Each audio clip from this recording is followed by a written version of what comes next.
le speranze, le illusioni. Di cosa parlerei a questo punto? Solo luoghi comuni, argomenti banali. So trovare,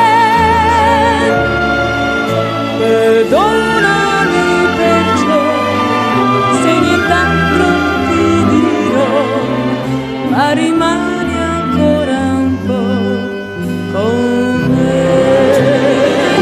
Fra noi rimane qualcosa di grande, al di là dei discorsi che facciamo,